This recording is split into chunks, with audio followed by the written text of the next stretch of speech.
public financing system.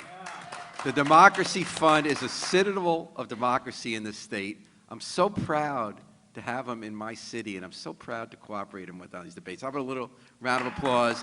And since everybody here is on the fund, you're basically clapping for yourself, the people are watching at home.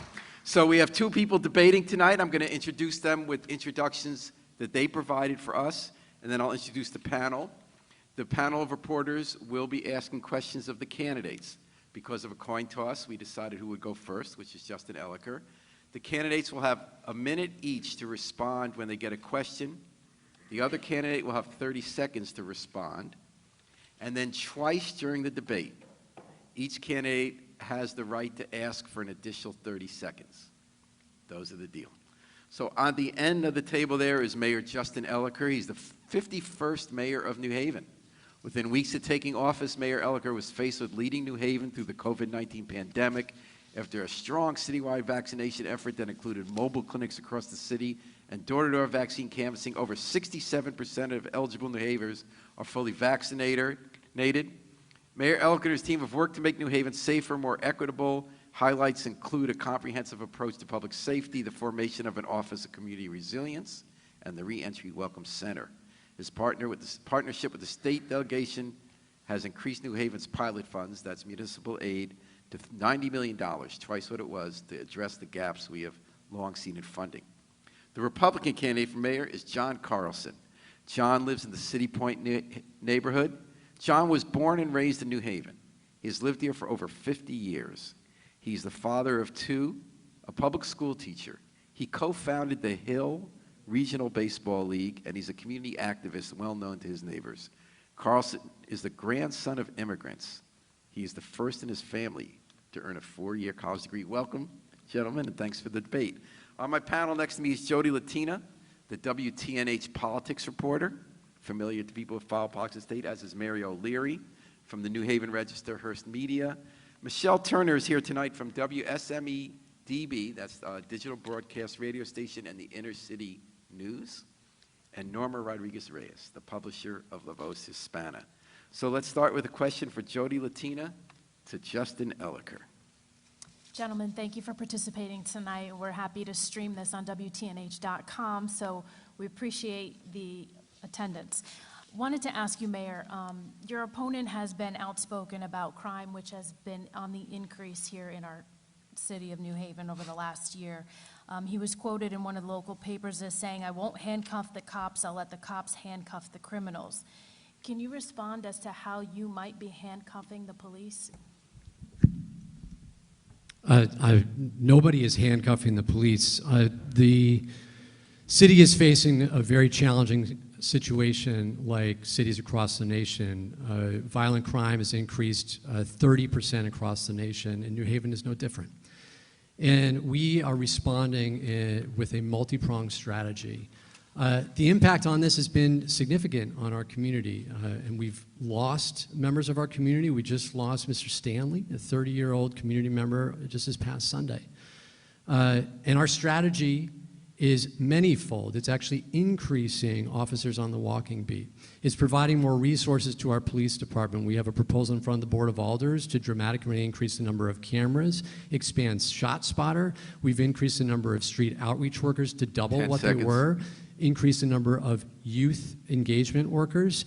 But we've also invested in the community by opening a reentry center to provide more resources to people coming out of prison and many more resources towards the community. Thank you. John Carlson, you have 30 seconds to respond. First, let me thank the Democracy Fund. Without the fund, I would not be here tonight. My focus is to bring democracy back to the city of New Haven. So crime is increasing across the nation, that is true. But the police accountability bill that the legislature governor passed certainly played a role in crime increasing. We haven't done enough to stop the violence on our streets. We need to put officers out on the street. And broken window theory says by enforcing all laws, all crime drops, including violent. Thank you very much. Mary O'Leary has a question now for John Carlson. Mr. Carlson, you've said, I think at one point in one interview, that you were going to make some brave cuts. That's how you characterized them. But you also said you weren't going to cut the budget, you weren't going to increase taxes, You were going to fix all the sidewalks and the streets. You weren't going to depend on federal money or Yale money. How are you going to do that? Well, first of all, I didn't say I wouldn't depend on Yale money. Yale needs to pay us more. They are not a nonprofit like most people believe in the definition of a nonprofit. So Yale should pay taxes like the rest of us. As far as cutting departments, I would go line by line, zero-based budgeting, look at what every department needs, keep what we need, let go what we don't. Thank you. And I would use, unlike my opponent, who's creating more departments that aren't going to be funded within 2 to 4 years, I would use federal funding to fix all the sidewalks, fix the roads, improve our schools, and get our police what they need.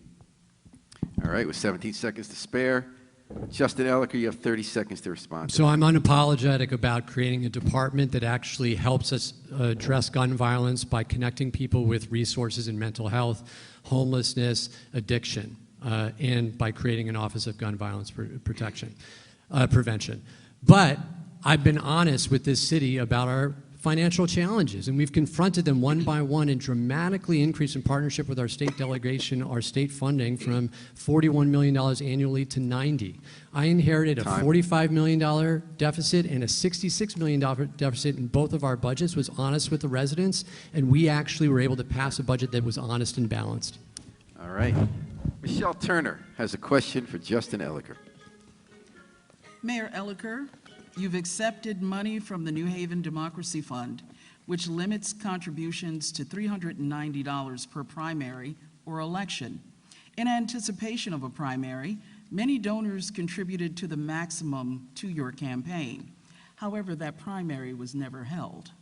Now, more than 50 of those donors have exceeded the $390 limit, in some cases giving an additional $390 to your campaign.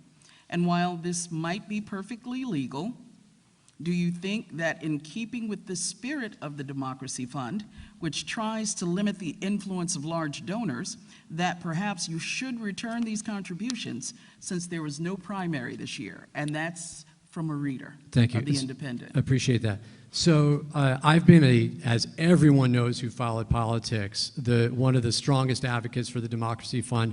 I have participated in the Democracy Fund every single time I have run.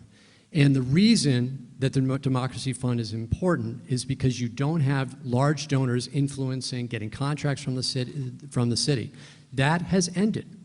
I'm following the rules of the Democracy Fund and continue to advocate for those rules. And the spirit is what the people that created the Democracy Fund put in a lot of thought to creating that, and I will continue to follow the rules of the Democracy Fund.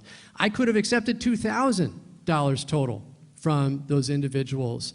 And the fact of the matter is that I have many, many New Haven residents that are donating to my campaign, over 80 above what my opponent has as far as New Haven residents donating. New Haven residents are driving my campaign, and I will continue to advocate for Democracy Fund because it works. You guys are doing a great job keeping to the time. John, you got 30 seconds. So again, I'm very thankful to the Democracy Fund. I wouldn't be here without it. Personally, it's a flaw in the rule, but I would have given the money back. The money was for a primary. Primary did not happen. Therefore, the money should go back. This underscores the importance of having bipartisan support on the Democracy Fund. 2 years ago, because of a flaw in the rules, Justin didn't have to debate HARP after the primary. That rule was changed because we had bipartisan support for it. This is another rule that should be changed. All right, Norma Rodriguez-Reyes, you have a question for John Carlson. Okay. Folks from New York are buying every single home available out there. New Haven has lots of high-end apartments and condos being built, and there's a scarcity of home ownership. What plan do you have for low to moderate income to become homeowners? Well, I do like the Yale Home Buyer Program, which does a lot for residents of the city, but we need to lower the cost of living in the city. Housing's too high, taxes are too high, so we have to bring the cost down. New Haven is a destiny city. We're in the middle of Hartford, New Haven, Boston and New York. We're at the juncture of 91 and 95. We are a place people want to be. We don't attract, we attract people to here, but there's no reason to give big corporations tax breaks when they do build housing. Everyone has to pay their house taxes like the rest of us do on day one. Justin Elicker, you have 30 seconds. We are doing just that. On Thompson Street and Winchester Avenue in Newhallville, there are multiple homes that the city has just been completed development on. They're multifamily, where someone can own one floor and rent out the second, and they're for affordable residents that are of a certain income level. One of the keys is actually allowing people, uplifting people so they can actually afford these homes. And so we're implementing multiple job and entrepreneurial creation programs so that we can 3 empower seconds. residents in the long run to afford to own their own home. Finally, we have a down payment assistance program where we assist people in buying their Thank first you. home, because home ownership and building equity in the community is critical to addressing issues around wealth. All right, this question is for Justin Elicker. New Haven reached a milestone this year. For the first time in 51 years, more than a half century, no one black or Hispanic holds any of the top 5 jobs in City Hall: mayor, chief of staff, CAO, chief administrative officer, community services, which used to be human resources development administrator. Does that matter? Yes, it does. And if you look more broadly, my appointments are very diverse. And we are working hard as a city to increase the staff so that they reflect our city.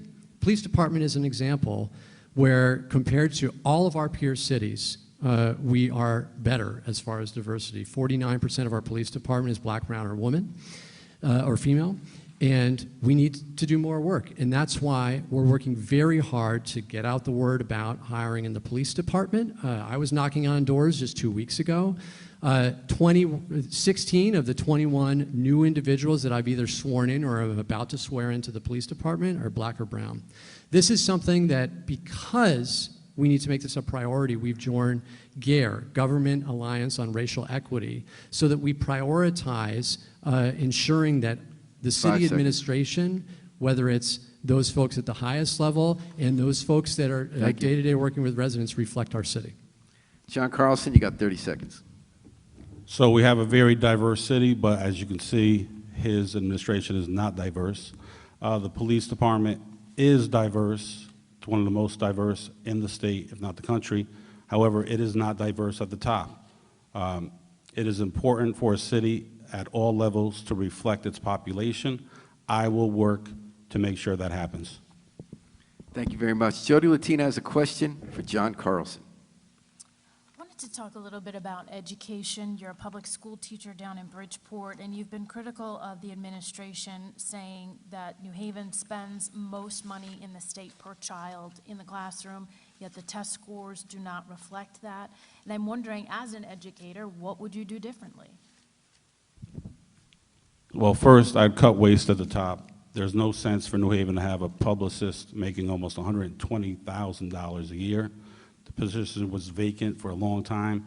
If a position is vacant in the city or any business for months, you don't need that position. It's not needed. So my plan takes money, actually puts it into classrooms, into kids, into materials that can improve kids' lives long term. You have to get kids reading at or above grade level by 3rd grade. All research indicates that if a child is not reading by 3rd grade at grade level, he doesn't have a good outlook on high school and beyond. Thank you, Justin Elicker. It's so irresponsible that my opponent is saying that New Haven spends the most per child. New Canaan spends around $19,000 per child, and New Haven spends $16,000. That's exactly the problem, is we are not spending enough on our children because of a systemic problem in our state where we, as a state, do not invest enough in our children. So I am unapologetic about saying that we need to invest more in our children. That is just what we have begun to do. We've significantly increased youth programming throughout this summer with American Rescue Plan funds, and we need to do more for our children. There was a request from a listener at home, and thank you for listening at home, folks, on WTNH.com and the New Haven Independent Facebook, to turn up the volume. So I don't know who's in charge of that, but we did get that feedback from a listener. Mary O'Leary has a question for Justin Elicker. Justin, there's been a lot done so far on affordable housing. The inclusionary zoning will be coming up for vote, and the ADUs has passed already. But what's the next step? I mean, these are as interesting as they are, and policies that are implemented across the country. What's next in New Haven that will try to close the gap? Affordable housing is central to my administration's goals. We've brought on, in the last 2 years, 225 affordable units, and have plans to bring on another 880 units. Deeply affordable is vital to our community because not everyone can afford what we traditionally call affordable. In addition to inclusionary zoning requiring large developments to have a certain percentage of affordable housing, the Board of Alders just passed one of our proposals, accessory dwelling units, to allow more flexibility for homeowners. I've been one of the strongest advocates, very vocal in pushing the state to do more because our suburban counterparts need to provide much more affordable housing. New Haven provides 30% of the region's affordable housing. And I think something critical here also is ensuring that people are actually able to have incomes where they're able to afford more. And by investing in job programs, our entrepreneurial program, DNA for the Entrepreneur, trains entrepreneurs, and other job programs that I don't have time to talk about. Thank you, Justin. So I fought against ADUs in the Hill because they're going to make life more congested in the Hill. We don't have the parking spaces. And what's going to happen after the 2 years, after the homeownership requirement is gone, you're going to have slumlords just putting basement apartments, attic apartments. It's going to be unsafe. It's going to be congested. There's nowhere to park in the Hill as it is now. Now, can it work in other neighborhoods? 5 yes. seconds. Again, one size does not fit all. I'll take my 30 seconds. All right, 30 seconds for Justin Elicker. So we should not be allowing parking to drive whether or not people actually have housing in this city. And Mr. Carlson's right that we need to hold our absentee landlords accountable. We've done that with lead, dramatically improving our lead inspection regime. LCI inspectors will also now each one have a tablet so they can actually report things in the field. We have a computerized program or software that will allow us to be much more open and accountable to you all about what properties we've inspected so that we can expose landlords who are violating our policies as well for who they are and give you more power to choose. All right, I'm not sure if that was just spelled out, but ADU means accessory dwelling unit. That means you can build another apartment when you have a house, like they call them mother-in-law apartments, or make your garage into an apartment. Fair enough? Okay, Michelle Turner has a question for John. Norma. Did you already? John Carlson. John Carlson? Mr. Carlson, given that registered Democrats outnumber Republicans in New Haven 14-1, how would you convince those who are going to vote the party ticket to vote for you? Well, I'm glad you asked. So I would say this: don't be politically prejudiced.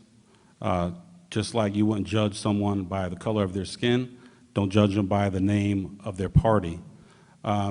Certainly, with the amount of voters that are registered Democrats in New Haven, I would need plenty of them to vote for me. So what you're voting for? You're voting for education, you're voting for public safety, and you're voting for accountability, all things you don't currently have. Justin Elicker. Your party is your choice. The color of your skin is not your choice. So let's not make that comparison, please. I find it hard to believe that after what happened on January 6th, after the 4 years that we saw of Donald Trump undermining our democracy, after Republicans around the nation are undermining science and fighting masks and vaccine, how people can feel proud associating themselves with that party. I'm sorry, but I think that we need to be honest about politics today and make sure that we're actually supporting values that we should share. Okay. Norma Rodriguez-Reyes has a question for Justin Elicker. Latinos are the largest group of students in the New Haven public school system, yet they're deeply underrepresented in the Board of Education. Why is that, and what will you do to fix it? Bueno, yo creo que es importantísimo que tenemos más representación no solamente en el Board of Education, pero también en todos los departamentos en la ciudad. Hemos subido ha aumentado nuestra ciudad de santuario, pero además de eso hemos ponido al frente la comunidad latina, especialmente las personas sin documentos, porque históricamente esa comunidad no tiene recursos bastantes. Entonces, durante COVID-19, cada decisión que hagamos nosotros, pongamos a personas que no tienen recursos al frente, con las pruebas de COVID-19, con las vacunas de COVID-19 y los estudiantes con los recursos, por ejemplo, las computadoras y Internet, para asegurar que cada estudiante tiene más recursos. Una cosa más, 5 que seconds. mi hija va a la escuela de FAME y estudia español, y yo creo que también eso es importante. John Carlson, in the language of your choice, 30 seconds. Raise your hand if you understood what he said. Okay. So, again, he talks the talk, but he doesn't walk the walk. His education system, just like the police department, just like his administration, is not diverse. So we do need to hire more teachers of different ethnicities, of different countries. The teachers should reflect the population that they're 3 teaching, seconds. 3 just seconds. like the police department and just like City Hall. Thank you very much. This question is for John Carlson.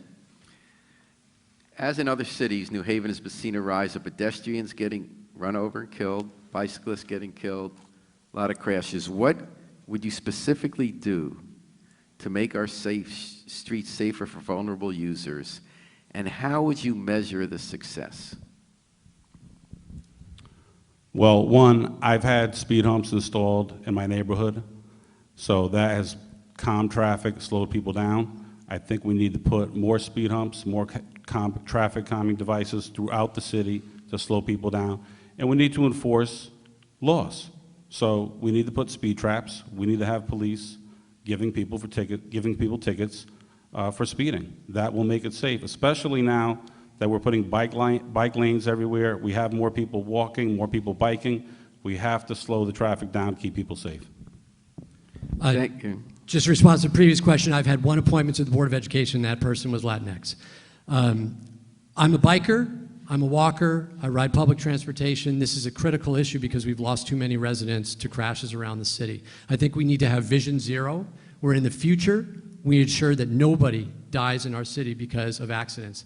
And that includes enforcement, that includes education, and that includes engineering, speed humps, traffic calming.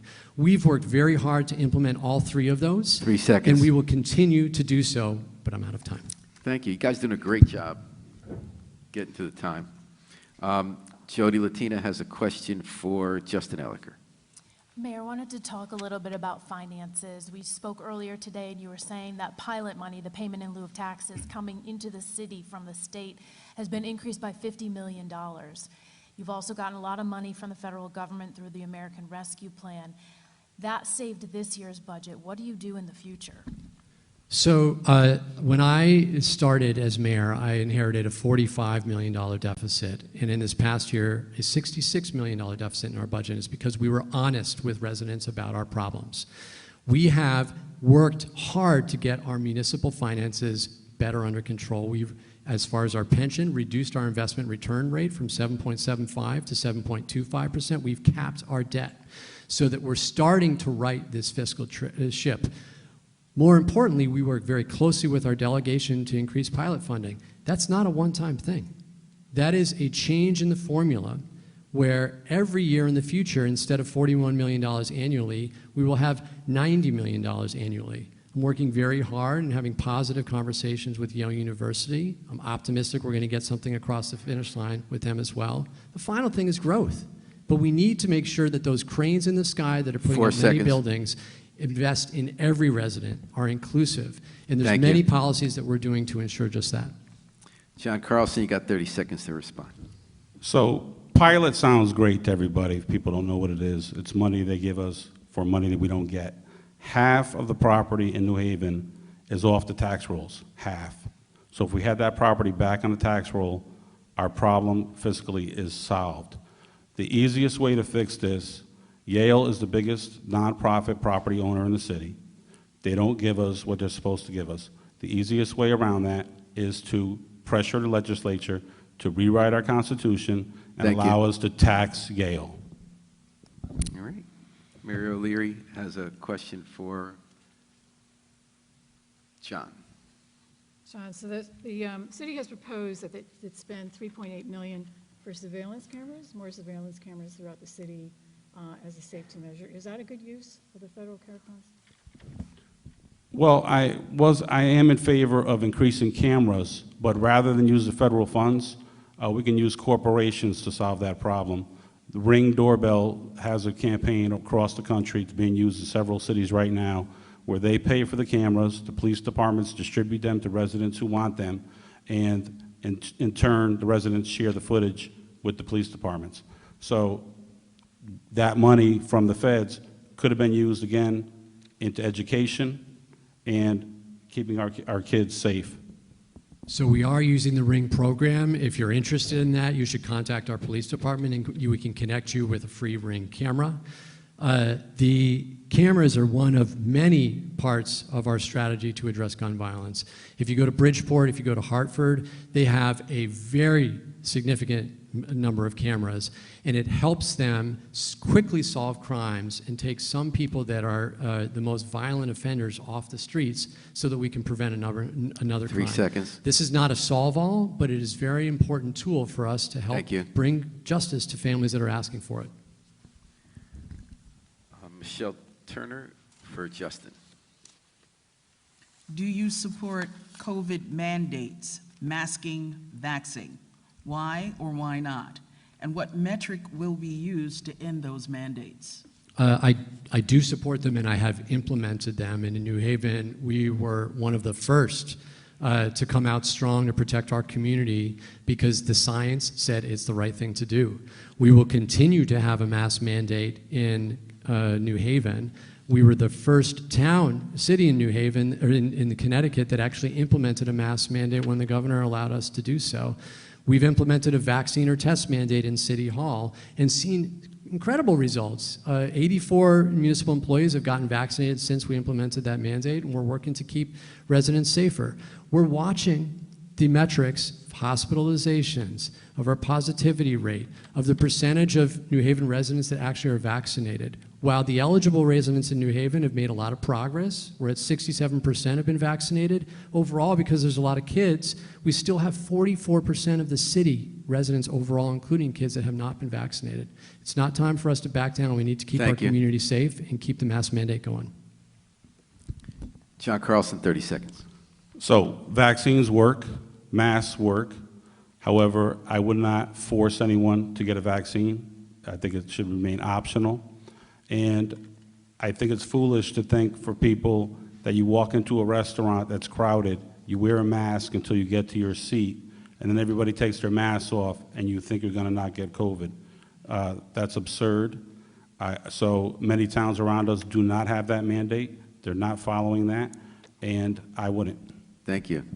Norma Rodriguez-Reyes for John Carlson. What characteristics, trait do you think makes you the best individual for mayor?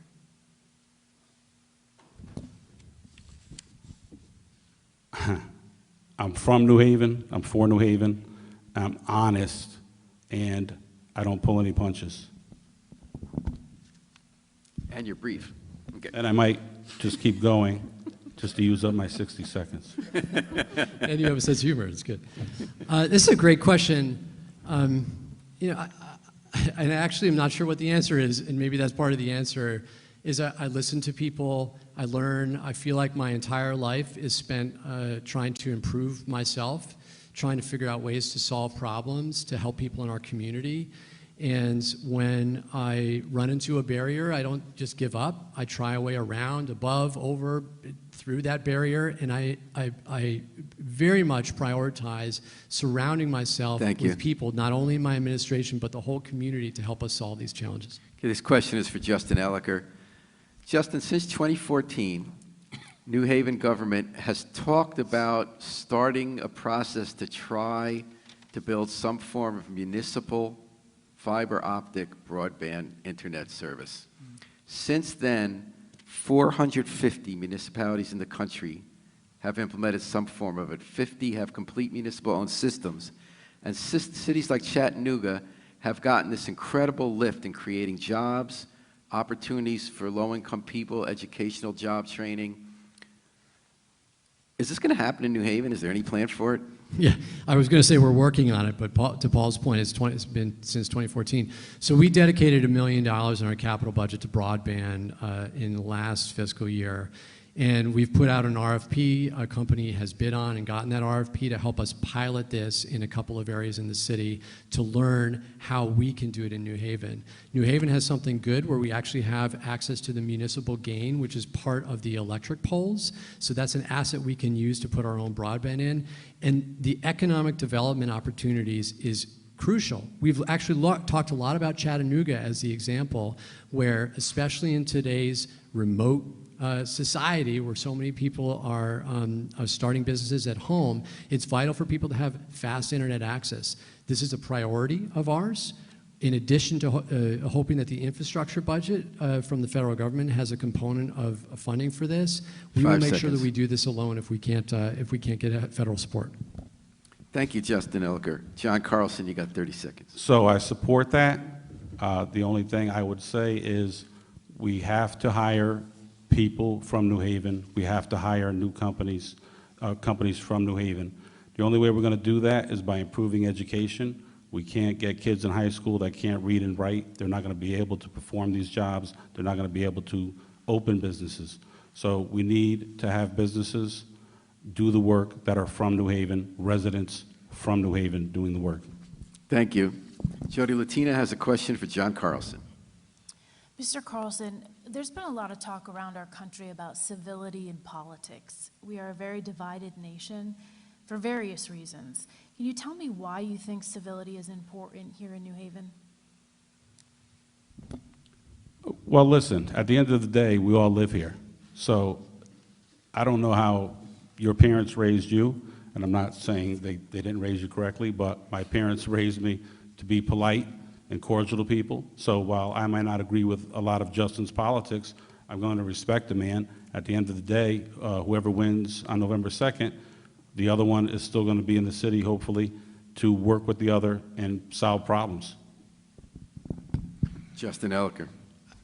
I think we're at a really sad point in our nation with the kind of dialogue that we're seeing not only in social media but now in person with people.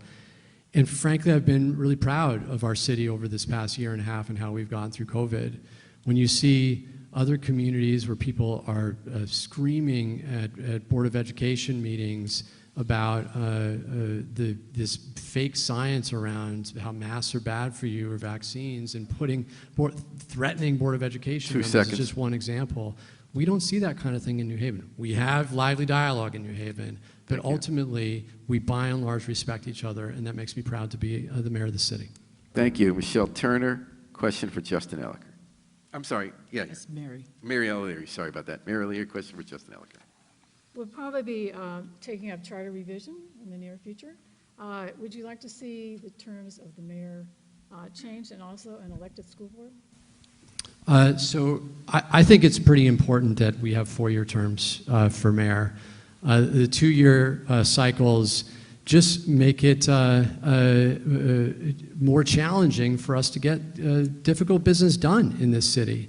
And I think that, like the overwhelming majority of cities around the nation, it's important for us to have 4-year terms. I do think it's important to keep as much of an appointed Board of Ed as possible because that removes the politics from the Board of Education. And I think that that is something that, like every other commission that we have in the city, most every other commission, is important for us to keep in place. Thank you. John Carlson. So unlike Justin, I say the opposite in the sense of I agree with having a full Board of Education, all elected. And the reason is because it keeps politics kind of out of it.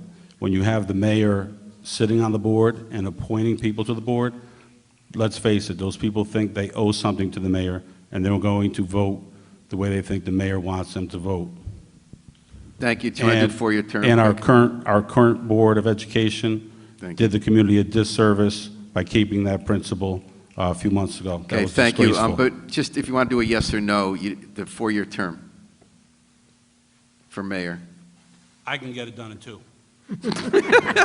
Justin, do you want a 2-second on top of that? or- What's that? I gave him an extra 2 seconds. You want an extra? No, okay. Okay. So, Michelle for John. According to an article on funds raised by the New Haven Independent's Tom Breen on October 14th, most of Mayor Eliker's financial support came from the neighborhoods of Westville and East Rock, and your financial support came from East Shore and City Point. It showed very little support from the Dixwell, Newhallville, Fairhaven, and West Hills neighborhoods. Do either of you believe that you have strong name recognition in these neighborhoods? And what are your plans, besides door knocking, to get those residents to know you and your respective platforms? Yes, sir. So, as the record shows in Tom Breen's article, the mayor collected a lot of money from people with money. His average donation was over $100. It came from Yale employees, doctors, lawyers, whereas my donations came from the common people of New Haven, people I've grown up with, people, my neighbors that I've been neighbors with 20, 30, 40, 50 years even. They've watched me grow. I have family in the East Shore. I have family in the Hill. I've been reaching out across the city, so hopefully between social media and calls and texts and knocks, people around the city are getting to know me. So I think we're going to find out on Election Day, first of all. But if you ask me how I'm going to reach out to New Haven residents, it's what I've been doing for not just the year and a half that I've been mayor, but for many, many years before that. I mean, this past year, I've been everywhere in this city I could possibly be, handing out food in Newhallville, walking just last week in the Hill, knocking on doors to get people to sign up for 3 the seconds. police department, walking along Grand Avenue when there was a Thank crime you. incident. Like, you name it, I will be there. Norma Rodriguez-Reyes for Justin Eliker.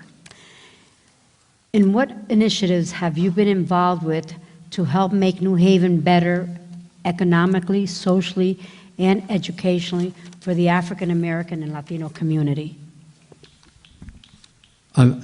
So I think this is a defining time for us where the most important thing for us is to build wealth and confront systemic racism head on. And that is why we have worked very hard, not just to create entrepreneurial programs that help support people to own their own businesses. We've seen more businesses open up during the pandemic than close. Not just to make sure that young people get access to the jobs that exist today, healthcare jobs like we see in the training program that we have at Hill House High School. The fact that 101 College actually has this new building will have a classroom in it for New Haven public school students, but it's about home ownership and making sure that with our home buyer program that we have, our down payment assistance program, that New Haven residents have more access to this. American Rescue Plan funding is a huge opportunity for us, and we have heard overwhelmingly in the many community meetings that we have had that wealth creation is 3 something our seconds. community wants to see. You will see when we introduce our plan Thank to you. the Board of Alders that this is a priority. Thank you. John Carlson. So as a private citizen, I've reopened Hill Regional Baseball, which is primarily serves minority kids from the Hill. Baseball was out of that neighborhood for 10 to 15 years. Last time it was open, I actually coached then there too. Since I'm not mayor, I can't create jobs for minorities. But I support minorities. I'm the only candidate on stage that actually has relatives that happen to be minorities. Thank you. So, and that what would happen on the Board of Ed would not happen under my administration. John Carlson, there's a proposal starting to make its way up through the government food chain to ban gas-powered leaf blowers that are seen as environmental hazards, not to mention noise hazards. Yes or no? You for it, against it? I'm going to say no. You do have a little more time if you want to expound, or reasons, or... Well, I think the problem isn't so much with the leaf blowers. I think the problem is when you have those neighbors that just blow them onto your property or blow them into the street and don't clean up after themselves. So I myself actually have a battery-operated leaf blower, but I don't think a federal law banning them is necessary. I think we have much bigger problems in New Haven. You might get run over, you might get shot. You're not going to get killed by a leaf blower. Okay, and by the way, it's a city proposal, just to, So just to be clear, I'm open to it, but I haven't made a decision myself on it. I do think this is about air pollution, and particularly air pollution impacts our communities, and particularly communities of color more significantly than other places. And I think my administration has a strong record of pushing environmental justice when it counts. The expansion of a trash plant, we fought that when the previous administration didn't, and we won. And that trash plant that was in a environmental justice community is not expanding because of the work that we've done. did you want one of your 30 seconds? I do. All right, go for it. That's ironic coming from his mouth. The man's opened a dollar store in New Haven. He sold the park for $1, leased the airport for $1, and by all studies show that the increased traffic from the airport will increase asthma among city residents. So he talks the talk, but he doesn't walk the walk. Jody Latina, a question for Justin Elicker. Mayor, let's stick with the environment subject idea here. Can you talk a little bit about this expansion of Tweed and maybe refute what your opponent is saying about asthma being increased in that neighborhood? Yeah, you know, first of all, until he was running for election, my opponent didn't say anything about these issues. But specific to Tweed, you know, this is about climate in general. And the fact of the matter is that airplanes do pollute, but it doesn't mean that we shouldn't have a viable airport that's dramatically going to improve the economy for all of New Haven. The question is about our approach to climate. And the city is doing a lot to address climate. We need to do a lot more, but we're doing a lot. That's the transportation infrastructure, the fact that we got Union Station across the line to make sure that we have a more viable train infrastructure. I'm a biker. I restarted the Friends of East Rock Park. I ran the New Haven Land Trust for 5 years. This issue is near and dear to my heart. We're starting to electrify municipal buildings, a senior center, several fire stations. We are working on coastal resilience with a living shoreline. And we are working to create a Department of Climate Sustainability so that we can make sure that we reach our long-term goals. Thank you. John Carlson. So 2 years ago when he ran, he promised the residents of East Shore he would not expand the airport. Now he expanded it. I care deeply about the environment. I belong to several environmental organizations, including the National Arbor Day Society. I would not have approved the Tweed deal. 43-year lease is a bad lease. I would have done 5 years, maybe 10 years max. And the city was holding all the cards in that deal. Instead of just getting rid of the subsidy, we could have actually made money on it instead of leasing it for $1 a year. I'll use my 30 seconds. That's just not accurate. And you know, please tell people the truth. What I told people is that we need to address underlying issues about Tweed before getting this thing across the finish line. And I am unapologetic about the fact that we got Tweed Airport, which is now affordable for people to use across the finish line, and listen to residents whose concerns were around traffic, $5 million into noise and traffic, concerns around the $1 million annual city subsidy with capital and general funds. We've eliminated that. There was a line around the building for people that were applying for jobs just about a month ago for Tweed. This is the right decision for the neighborhood and the city at large. Okay. Mary O'Leary for John Carlson. I just have a question about the Board of Education. What would your, what would your 3 goals be for the school district next year? So, other than changing the Board of Education to elected officials, immediately we need to have a 25% increase in math and reading scores. We do that by teaching the kids individually what they know. I do that in Bridgeport. All teachers know how to do that. They need more money, more materials, and more supplies, and we can get there. We're not going to hit 100% proficient, but in the next year we can go up 25% It's very realistic. Thank you, Justin. Elliker, you have three. While test scores are important, test scores aren't the only equation here, and I think that it's important to invest in much more than test scores by increasing teacher-to-student ratio, which is something that we have done, by offering extended school day and after-school programs, which is something that the American Rescue Plan has done. I also think it's really important that every child knows that they can go to college, but to recognize the fact that not every child in New Haven is going to go to college. And so we need to invest more in VOTEC programming, which is our plan to do. Thank you. Okay. Michelle Turner for Justin Elliker. Your Honor, we've heard the news stories about women of color not being able to go back to work and other women being affected by not having daycare for their children, either because of COVID or just because providers are closing because they don't have enough workers. Is there any plans for funding to come from the American Rescue Plan to assist those who run those daycare providers, or I'm sorry, who run those daycare programs? So the short answer is yes, and as a father of a 6-year-old and a 3-year-old, I know firsthand just how challenging it is, particularly when there's a COVID case and all of a sudden your family's scrambling because my wife and I both work.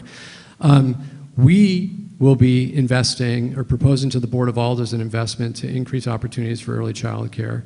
The governor has talked about investing to help stabilize our early child care programs because this is vital not only to help improve the long-term future of of our children. There's a lot of research that says that if we invest young in our kids, it dramatically changes their future, but it's also important for working families. So you will see more investment in this, both by my administration through the Board of Alders, presuming that they pass that or support it, and also from the governor. Thank you. John Carlson, 30 seconds. So I actually ran an after-school program for several years in Bridgeport, and the problem for a lot of people was the threshold of government help was so low, they only gave financial help to those who didn't work. All the working single moms had trouble paying for the child care. So what we need to do is raise the threshold, take the federal funds, and put it where it's needed. We need to help the single moms have after-school care because they actually need it. They're at a job and can't just come get their kids. Norma Rodriguez-Reyes, question for John Carlson. What are your plans to improve the New Haven's educational system and to deal with the lack of bilingual education teachers? So, as I said earlier, we cut waste at the top. There's a lot of it. We don't need all these extra additional assistant superintendents. We don't need a publicist for the superintendent. We take all that money, we put it right directly into classrooms to help kids where it's going to do the most good. We also advertise and let people know that we're hiring. I actually know somebody who's very fluent in Spanish, and he can send a message out to let everybody know that. Yeah, I could do a You can robocall. do it now. I could do a robocall, right? So my daughter's in bilingual education, and it's been a real strain on schools, particularly during COVID, to hire bilingual teachers. I think this is a very, very important program for all people in our community to be able to speak Spanish more. We have a partnership with Southern Connecticut State University and their teacher training program. I actually taught in that program before I became mayor, and I think that pipeline to make sure that there are individuals that have a clear pathway. They do internships in New Haven Public Schools to come directly to New Haven Public Schools is key. And appointing more members that are reflective of the community on the Board of Education. I've only had one appointment so far. This is the final question. There's been an odd number of questions. I'm giving it each a minute on this last one. First, Justin Elliker. Tell me something nice about your opponent. Paul always asks this question. First of all, I really appreciate that the fact that can I do more than one thing? The fact that Mr. Carlson is participating in the Democracy Fund. I think that is such an important program for us to support in New Haven, and historically, most folks that are running for mayor have not decided to do that. Really impressed at the energy and the number of people that have donated to his campaign. I also I admire the track record of your commitment to the community. You've really have a history of volunteering in the community, and I admire that. Thank you, Justin. Okay, John, you got 60 seconds on this. So, one thing, and one thing only, I guess, is I respect that he's a family man. I saw on one of the websites that he spends, I believe, Saturday nights playing an instrument and singing songs with his children and his wife. So I respect that. Family is very important to me, and that's the number one thing for most people. It should be. Family is the number one thing. All right, it's time for your final statements. You get 60 seconds. We're going to start with John Carlson as a result of the coin toss we did. So, I'm John Carlson. I was born and raised in New Haven. My grandparents came here about 100 years ago. My mother was a lunch lady at Kimberly School. My father was a custodian at Prince Street School. All of my brothers went to Lehigh. I'm running to improve education, keep our streets safe, and hold people accountable. I'll do that by taking money from the top and putting it into classrooms. I'll do that by hiring more officers, increasing community policing, and working with groups like Ray Wallace's Guns Down, Books Up Club that mentors children and keeps them off the street. I'll hold people accountable. If you're doing your job well and it's a needed position, you'll be employed by the City of New Haven. If you don't do a good job and you say things you shouldn't say, you will not have a job on the City of New Haven. On November 2nd, vote for positive change. Vote for John Carlson. Thank you. Wow, that came in right at 60. Must have worked. Justin Elliker, you too have 60 seconds for your. First of all, thank you for organizing this event and for people participating. You know, we've had an incredibly challenging year and a half since I started as mayor of this city, and I mean it when I say that we look around the nation, what's going on, and then we look at New Haven. I think that we can be deeply proud of how we've come together at this time as a community and confronted not only a pandemic, but had deeper conversations about systemic racism, are working together to try to support each other and ensure that New Haven is a place where everyone has the opportunity to thrive. I think it's vital that I am honest with you, that I don't promise things I can't deliver on. These things are hard. There's a reason that we've had so many challenges for so long in our city. It's because they're really hard to fix. But when you think about what we've been able to accomplish, not just around the pandemic, but getting additional funding that's been talked about for years on pilot, Union Station, a reentry welcome center that's been talked about for years. We are making big things happen in New Haven, and I hope that you'll support me as we move this city forward. Thank you, and I'd like a round of applause for our candidates. I feel lucky that we have smart, energetic people who run for office in New Haven because the rest of us don't have the time or the energy. The applause for our media panel. In a country of news deserts, New Haven is a news oasis. And for the New Haven Democracy Fund, leading for democracy in New Haven. Thank you, WTNH, for live streaming. Thanks for participating. On November 2nd, please vote. Thank you, Paul. Hold on. I'm getting a bit frustrated because I really like that we're talking about civility, but civility is not afforded to people in our neighborhood. So I don't know why we're talking about the Tweed Airport and buying tickets to Florida when we can barely afford food and rent. And when talking about the climate crisis, which is one of the most existential threats that we face in the whole country, if not our world, it sounds like the words and the sentences y'all are giving are just a little bit of fluff to make your ticket look better. I need to see